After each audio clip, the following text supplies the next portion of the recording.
नमस्कार दोस्तों, स्वागत है जीके लाइव पाठशाला में। उत्तर प्रदेश पुलिस री एग्जाम के लिए सामान्य अध्ययन के पोर्शन में हम लोग जो है मानसिक अभिरुचि का जो पोर्शन देखते हैं, बहुत ही इंपॉर्टेंट क्वेश्चन है। इस बार कैसे क्वेश्चन पूछे गए थे आप इससे जो है भली भांति परिचित हैं।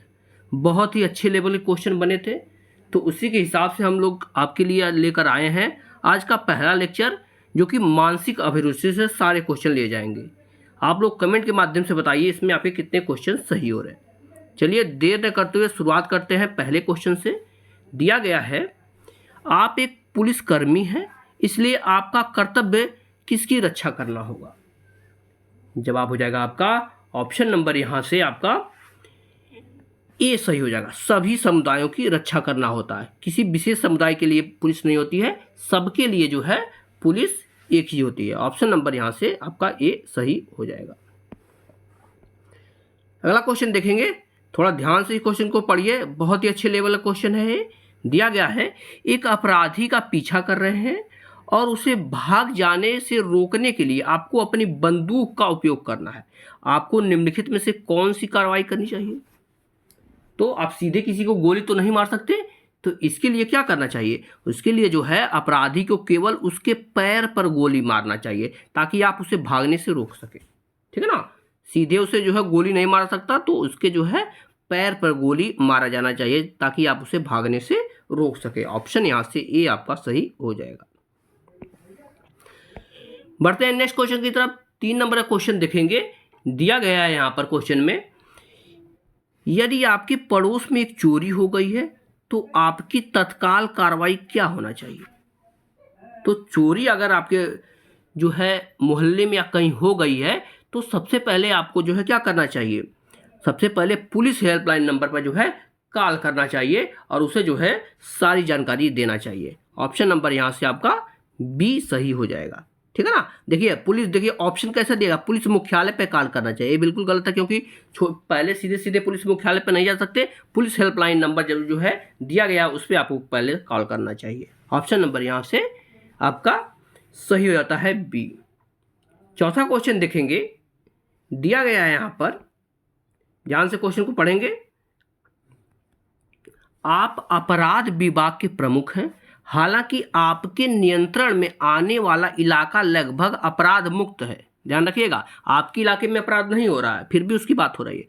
यद्यपि आपको इलाके में अपराध अचानक बढ़ गया, अपराध को नियंत्रित करने के लिए आप निम्न में से कौन सी कार्रवाई करेंगे। यानी आप एक शांत एरिया में हैं और जो है अचानक से आपके जो है एरिया में अपराध बढ़ गया, तो आपको क्या करना चाहिए इसके लिए। तो इसका सही जवाब बनता है ऑप्शन नंबर डी। अपराध में वृद्धि के कारणों की पहचान सबसे पहला करना चाहिए, क्योंकि अचानक से अपराध क्यों बढ़ रहा है, सबसे पहले उसकी पहचान करना चाहिए और उसके बाद जो है उस पर ध्यान केंद्रित करना चाहिए। ऑप्शन नंबर यहाँ से डी सही होगा, चौथे नंबर क्वेश्चन का सही जवाब। बढ़ते हैं अगले प्रश्न की तरफ। दिया गया है, यदि किसी प्रदेश में अपराध दर बढ़ रही हो तो आपको क्या करना चाहिए। तो किसी क्षेत्र में अगर अपराध दर बढ़ रही हो तो सबसे पहले आपको जो है आपको पुलिस जिम्मेदार होती है। ठीक है ना, इसके लिए कौन जिम्मेदार होती है, सबसे पहले पुलिस जिम्मेदारी होती है, क्योंकि अपराध को नियंत्रण करना पुलिस का ही काम है, तो इसके जिम्मेदार भी आपकी पुलिस ही है। बढ़ते हैं अगले क्वेश्चन की तरफ। छठा क्वेश्चन दिया गया है, ध्यान से देखिएगा क्वेश्चन को। दिया गया है, आप देखते हैं कि एक युवा व्यक्ति एक वरिष्ठ नागरिक को जो है अपशब्द कह रहा है। जब आप उससे प्रश्न करते हैं तो वह कहता है कि वह जो भी कहना चाहता है कहने की स्वतंत्रता उसके पास है। वरिष्ठ नागरिक पुलिस से शिकायत करना चाहता है। इस स्थिति में सौहार्दपूर्ण यानी जो है अच्छे से हल करने के लिए आपको निम्न में से किन तरीकों को अपनाना चाहिए। ठीक है, तो इसके जवाब में देखेंगे, देखिए अच्छी लेवल का क्वेश्चन ऐसे बना था इस बार पुलिस में। जवाब हो जाएगा, इसमें जो है आपको क्या करना चाहिए, इसमें जो है दोनों पक्षों की शांति बनाए रखने के लिए कहेंगे। ठीक है ना, दोनों पक्षों को शांति में से काम निपटाने के लिए हम लोग बात को आगे बढ़ाएंगे। बढ़ते हैं अगले प्रश्न की तरफ। 7 नंबर का क्वेश्चन देखेंगे।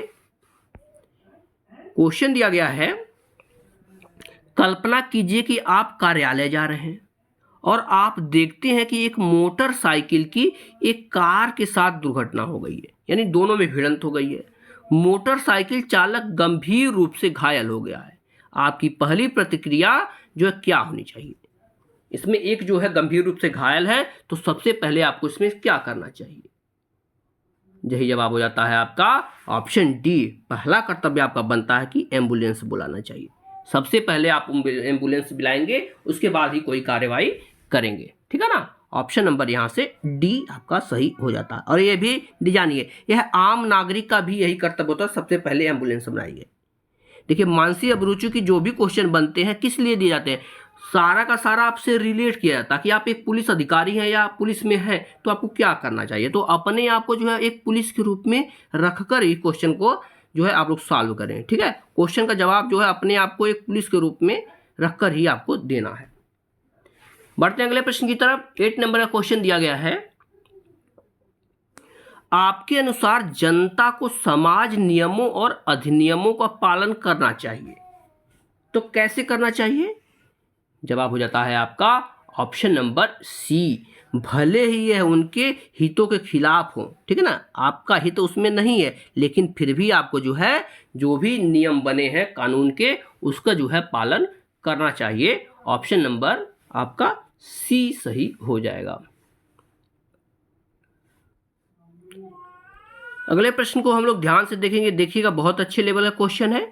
दिया गया है यहाँ पर, विशाल जनसंख्या वाले किसी भी देश में लगभग सभी निजी या सार्वजनिक मुद्दों में कानून और व्यवस्था की स्थिति उत्पन्न की संभावना होगी।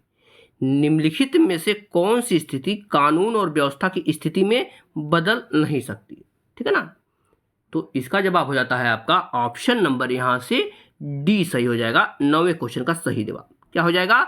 बाल दिवस के समारोह में भाग लेने वाले विभिन्न स्कूलों को बच्चों को एकत्रित करना, यह जो है नहीं किया जाएगा। ऑप्शन नंबर यहाँ से डी सही हो जाएगा। 9वें नंबर क्वेश्चन का सही जवाब। क्वेश्चन को एक बार फिर से आप लोग देख लीजिएगा। 9वें क्वेश्चन का सही जवाब। बढ़ते हैं 10वें क्वेश्चन की तरफ। दिया गया है, एक सार्वजनिक क्षेत्र में अचानक भीषण आग लगने के दौरान पुलिस इनमें से एक को छोड़कर अन्य सभी के लिए जिम्मेदार है, ठीक है ना। अगर किसी जगह अचानक भीषण आग लग गई है तो कौन कौन सी चीज ऐसी चीज है जिसके लिए पुलिस जिम्मेदार है? जवाब हो जाएगा आपका इसमें जो है, देखिए, घटनास्थल के आसपास खड़े लोगों की सुरक्षा करना, ये भी पुलिस की जिम्मेदारी है। दूसरा है अग्निशमन विभाग के उपकरणों की सुरक्षा करना, ये भी पुलिस की जिम्मेदारी है।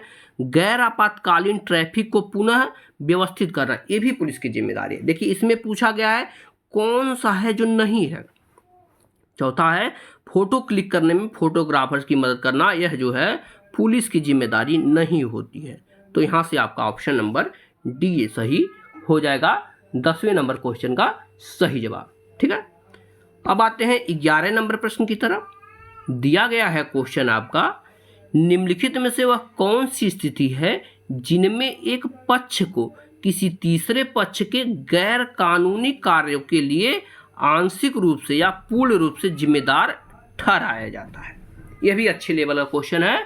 जवाब हो जाता है आपका ऑप्शन ए, प्रतिनिधित्व दायित्व होता है, ठीक है ना। प्रतिनिधित्व जो है दायित्व ए है होता है। ऑप्शन आपका ए यहाँ से सही हो जाएगा। अगला प्रश्न दिया गया है, भारत में दहेज निषेध अधिनियम कब लागू किया गया था? यह भी इंपॉर्टेंट है, सीधे सीधे फैक्ट के रूप में पूछ लिया जाता है।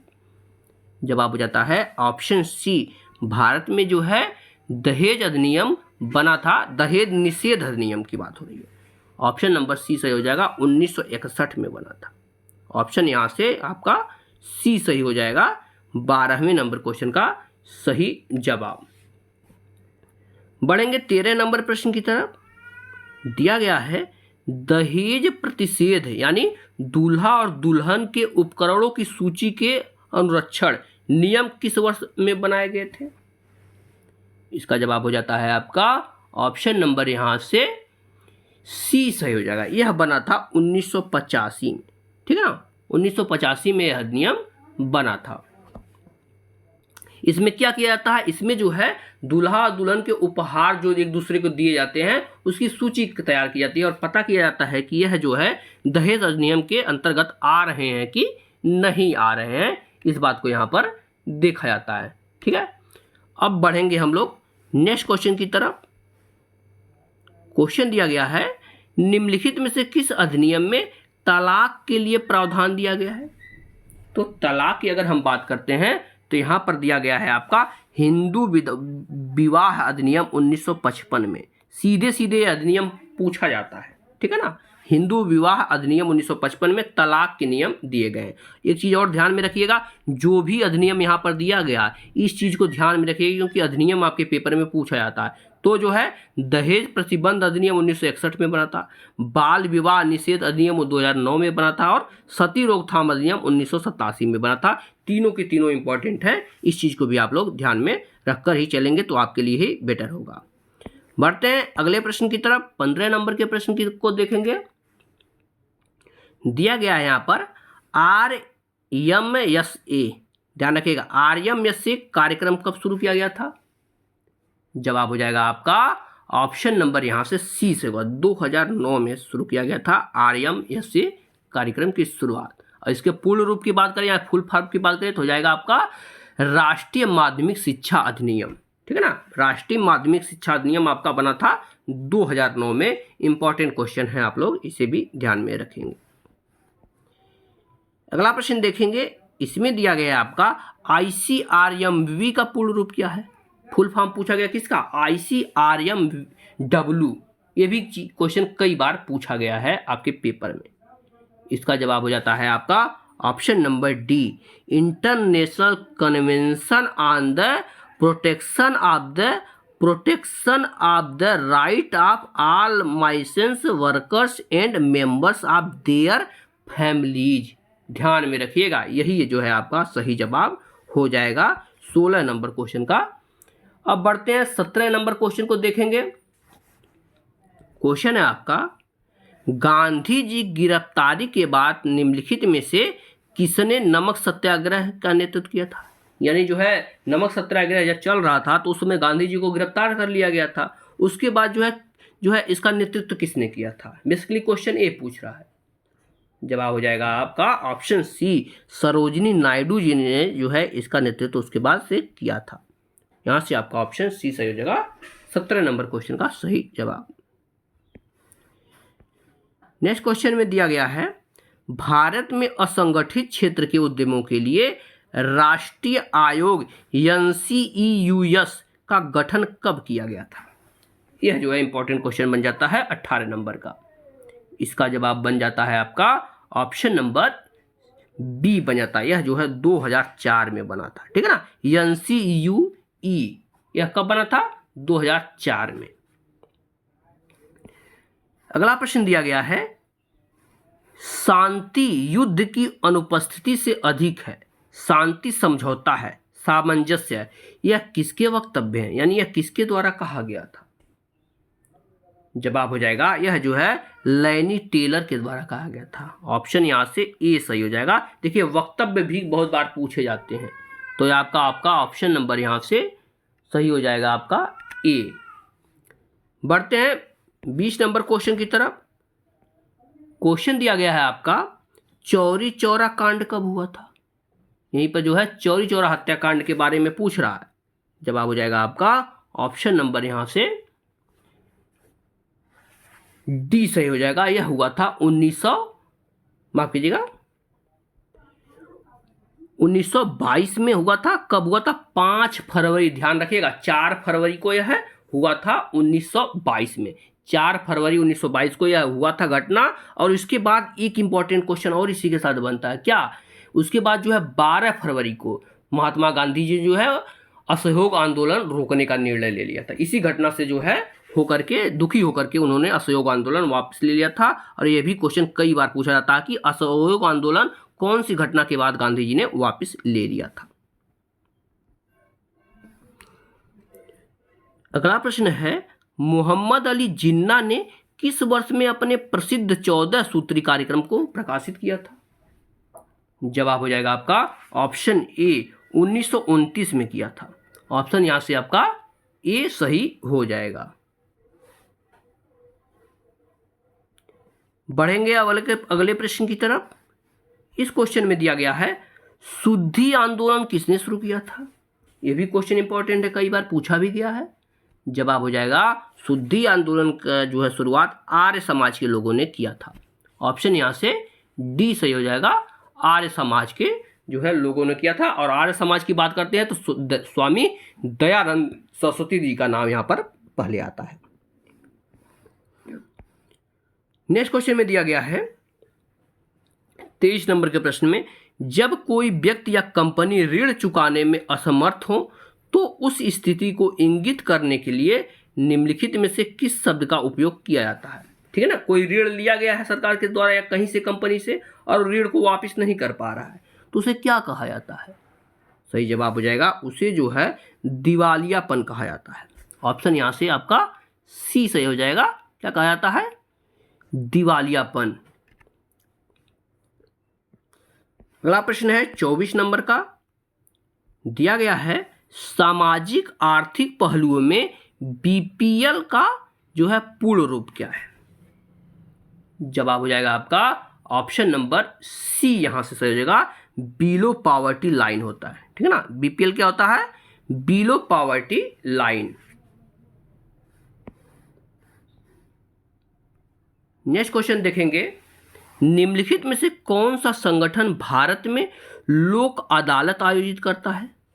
लोक अदालत से हमेशा क्वेश्चन बनते आए हैं, आपके पेपर में निश्चित रूप से बनेगा भी। जवाब हो जाएगा राष्ट्रीय विधिक सेवा प्राधिकरण जो है लोक अदालत का आयोजन करता है। ऑप्शन नंबर यहां से आपका सी सही हो जाएगा। अगला प्रश्न देखेंगे, आरएमएसए, अभी आरएमएसए का फुल फॉर्म बताए हैं, कार्यक्रम का प्रयास जो है कब सार्वभौमिक, किसको सार्वभौमिक बनाता है। जवाब हो जाएगा आपका ऑप्शन नंबर सी, यह जो है आपका, माफ कीजिएगा, ऑप्शन ए सही होगा क्योंकि शिक्षा से जुड़ा हुआ है ना, माध्यमिक शिक्षा को जो है सार्वभौमिक बनाता है। ऑप्शन यहां से आपका ए सही हो। आगे देखेंगे, नेक्स्ट क्वेश्चन दिया गया है, क्वेश्चन दिया गया है, किसने कहा था कि हमेशा विचार और शब्द और कर्म के पूर्ण सामंजस्य को लक्षित करें, हमेशा अपने विचारों को शुद्ध करने का लक्ष्य रखें और सब कुछ ठीक हो जाएगा। यह किसके वक्तव्य है। जवाब हो जाएगा यह जो है महात्मा गांधी जी के वक्तव्य हैं। ऑप्शन नंबर यहां से सी आपका सही हो जाता है। अगला प्रश्न देखेंगे 28 नंबर का, दिया गया है, भारतीय संविधान के निम्नलिखित में से किस अनुच्छेद के अनुसार गिरफ्तार किया जाने वाला व्यक्ति गिरफ्तारी का आधार जानने का हकदार है। इसका जवाब हो जाता है यह जो है संविधान के मौलिक अधिकार के अनुच्छेद 22 के अंतर्गत इसका प्रावधान किया गया है। ऑप्शन नंबर यहां से आपका ए सही हो जाएगा। अगला प्रश्न देखेंगे, भारत के संविधान का अनुच्छेद 40 राज्यों को किसके लिए जो है कार्य करने की सलाह देता है। अनुच्छेद 40 कई बार पूछा भी गया है, तो जो है अनुच्छेद 40 के तहत जो है ग्राम पंचायतों के गठन का जो है राज्य को सलाह देता है। ऑप्शन नंबर यहां से आपका ए सही हो जाएगा। अगला प्रश्न देखेंगे 30 नंबर का, दिया गया है 73वां संवैधानिक संशोधन अधिनियम कब पारित किया गया था। यह भी इंपॉर्टेंट क्वेश्चन है, 73वां संविधान संशोधन से अक्सर क्वेश्चन बनते रहते हैं। जवाब हो जाएगा आपका ऑप्शन बी, 1992 में पारित किया गया था 73वां संविधान संशोधन। इसी के तहत जो है ग्राम पंचायतों के गठन की बात की गई थी। ऑप्शन नंबर यहां से आपका बी सही हो जाएगा। तो इस जो है लेक्चर को यहीं तक रखते हैं। आप लोग कमेंट के माध्यम से बताइए आपके 30 में से कितने क्वेश्चन सही हो रहे हैं। वीडियो आपको पसंद आ रही हो तो लाइक जरूर कीजिएगा, चैनल को सब्सक्राइब करना न भूलिएगा। मिलते हैं नेक्स्ट लेक्चर में, तब तक के लिए धन्यवाद।